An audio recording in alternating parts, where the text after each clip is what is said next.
आता आपल्या आवडत्या मालिकेचे संपूर्ण भाग मालिका प्रसारित झाल्यानंतर लगेचच पाहू शकता फक्त सन नेक्स्ट वर. भारतातील प्रेक्षकांसाठी मोफत सेवा. प्रिस्क्रिप्शन ना खूपच जुनी आहे आणि हल्लीच त्याने इंजेक्शन दिलं असेल असं नाही वाटत. थोडक्यात मॅडम आपण जिकडे होतो तिकडेच आहोत. काहीच हाती लागत नाहीये. आता काय करूयात?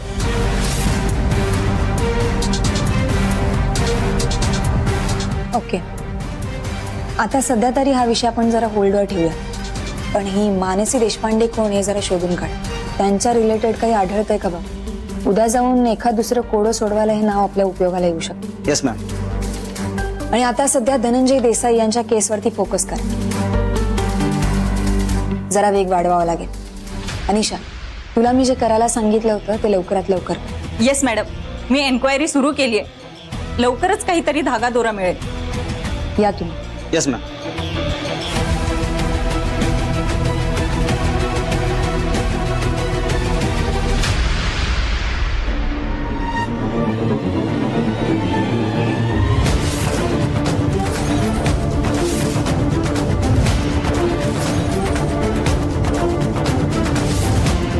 काय रे, इथे कलेक्टर ऑफिस मध्ये काय करत होतास? हो आदित्य सर, हे असं अंगावरून मला ओरडायचं नाही, आधीच सांगतो. हळू बोल, हळू बोल.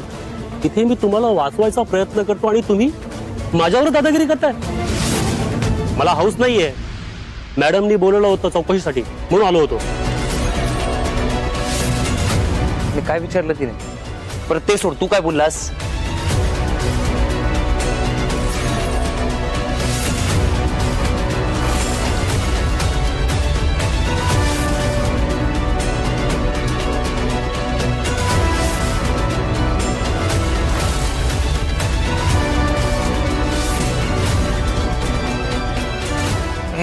एक मिनिट, अनुचा फोटो दाखवला. परत तिला मानसी देशपांडे हे नाव कसं कळलं? ते काय मला माहित नाही. पण आता सध्या मी वेळ मारून नेलीये. मी तुला बोललो ना, ती बाई डेंजर आहे. ती असा पाठलाग नाही सोडणार. अरे यार, माझ्या सेटलमेंटचे पैसे अडकलेत. आता मला इथे थांबायचंच नाहीये. लवकरात लवकर इकडनं निघायचंय. पण ठीक आहे, आय एम शुअर की मानसी देशपांडे ह्या नावाने तिला काहीही क्लू मिळणार नाही, कारण तिच्या नावाने मी कुठलाही पेपर वर्क केलेला नाही. पण त्या नंबर प्लेटचा माग काढ ती माझ्यापर्यंत पोहोचली तर? अरे यार, हिला इकडे जायचं होतं का या जिल्ह्यात कलेक्टर म्हणून, या सुंदरीला? नाही ठीक आहे, माझे सेटलमेंटचे पैसे आले ना की मी लवकरात लवकर इकडनं निघून जाणार. पण ऐक, तोपर्यंत मला जर इंजेक्शन लागलं अनुला बेशुद्ध ठेवण्यासाठी, त्या इंजेक्शनचं काय करू? हा, तुम्ही एक काम करा. गणपती मंदिराजवळ माझ्या एक ओळखीचा मेडिकल वाला आहे, त्याच्याकडे जावा आणि त्याला माझं नाव सांगा. तो विदाउट प्रिस्क्रिप्शनने तुम्हाला मेडिसिन देईल. हा, थोडे पैसे एक्स्ट्रा घेईल तो, पण तुम्ही जेव्हा जाणार असाल तेव्हा मला कळवा. आणि तसं मी त्याला फोन करून सांगेन. ठीक आहे? थँक्यू. आणि काय ते तोंडाला मास्क लावा, तर आपण दोघेही गोत्यात येऊ. हो, नाही मी सांभाळून घेतो. चाच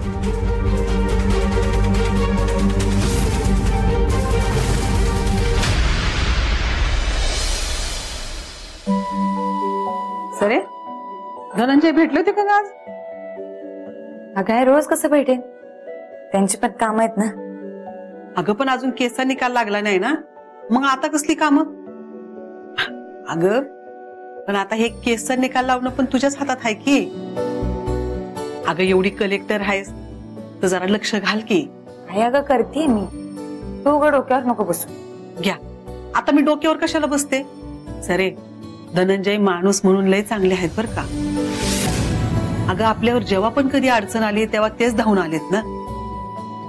मग जरा त्यांच्यासाठी थोडं जास्तीच लक्ष घातलं तर कुठं बिघडलं? घाल की लक्ष.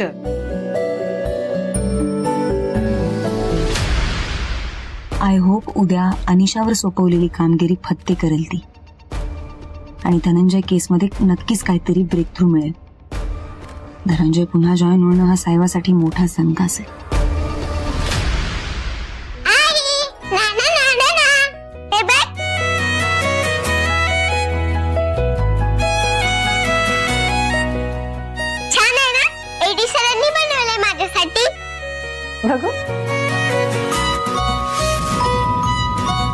छान, मस्त, छान जपून ठेवते. ओके? हो, चल आता झोपायला. माहितीये ना गोष्ट सांगायची आहे? हो आजीबाई. सरे काय पण म्हण बर का, त्या येडी सरांमुळे आपली पोरगी लय चांगली रमली होती बघ शाळेत, पण ते पण बदली करून गेले. लासू दे, जिथं कुठं बदलीच्या गावी असतील का नाही तिथं सुखी राहू देत बघ त्यांनी. नाही खरंच सावी लय रमली होती त्यांच्यामुळे. ते नसतील तर सावीचं काय होईल, कशी राहील हा विचार करत होते मी. पण नाही, होईल तिला हळूहळू सवय. माझी पण भेट व्हायची राहिलीच ग. होय ना ग. बरं आवरा आता, गोष्ट सांगायला जायचंय.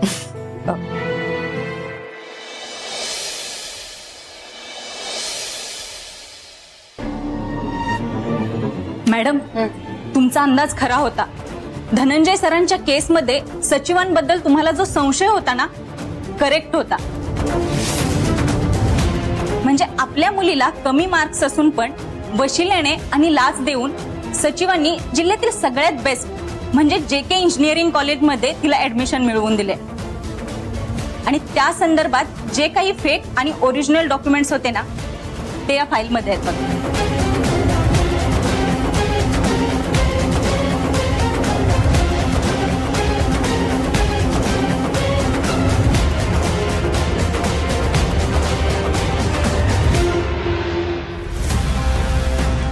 वेल डन अनिशा.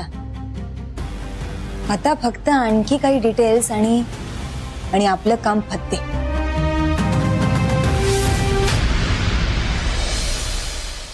कुणालाच कसं माहिती नाही आदित्यबद्दल.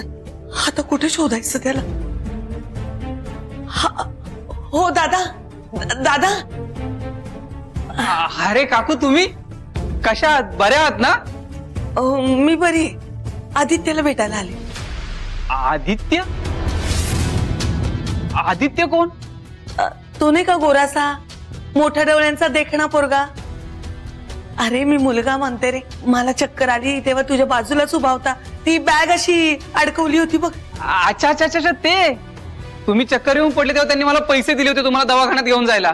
म्हणजे मला सोडून पळून नव्हता गेला तो. माझ्याबद्दल त्याच्या मनात अजूनही प्रेम आहे, काळजी आहे. अहो काकू, त्यांचं नाव आदित्य नाहीये. नाही नाही, आदित्यच आहे तो. माझ्या लांबच्या ओळखीतला आहे. अरे पण आदित्य इथे कसं काय? काकू, ते तुमच्या आदित्य सारखे दिसत असले तरी ना, त्यांचं नाव आहे ना अंकित देशपांडे. अंकित देशपांडे? सर्वजण त्यांना ना एडी सर असं म्हणतात. एडी सर? हो. इथल्या मुलांचे ते एवढे लाडके आहेत ना ते, की प्रत्येक मुलाच्या तोंडामध्ये ना एडी सर हेच वाक्य असतं.